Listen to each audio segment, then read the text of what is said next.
नमस्कार.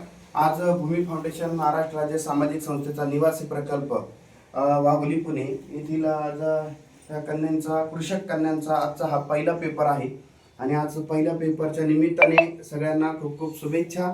चांगला पेपर छान प्रकारे लिहा, चांगला पेपर द्या, चांगले मार्क्स मिळवा आणि ह्या सगळ्यांच्या वतीनं आज तुम्हाला शुभेच्छा आहे. त्या निमित्ताने सगळ्यांना एक पेढा देऊन गोड हे केलं जात आहे. तर प्रत्येकाला शुभेच्छा आहे. खूप चांगला पेपर सोडवतील सगळेजण. चला, आणि छान प्रकारे सगळ्यांनी मस्त हे मॅडमने दिलेले आहे सगळ्यांना. सगळेजण आज खूप छान प्रकारे नटले आहे, छान प्रकारे सगळ्यांना लावलेले आहे. छान पेपरला नटून थटून चालले चांगले छान. चला या प्रिया एक एक जण पेढा घ्यायचा. चला घ्या छान. ती चला चला पटापट पटापट. गुड. चला छान.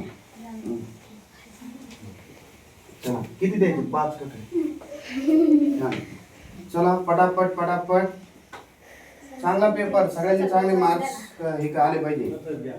प्रत्येक जण चांगल्या मार्काने पास झाले पाहिजे. पेढे खाऊन तुम्ही आज पेपरला चालले, गोड धोड करून पेपरला पाठवले. चला हा, सगळ्यांना खूप खूप शुभेच्छा. थँक्यू सगळ्यांना.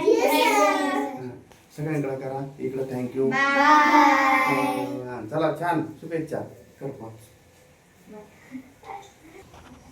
परवा देखील एक अखिल भारतीय मराठी साहित्य परिषद यांची सुद्धा एक वक्तृत्व स्पर्धा त्यांनी शाळेच्या थ्रू आयोजित करण्यात आलेली होती.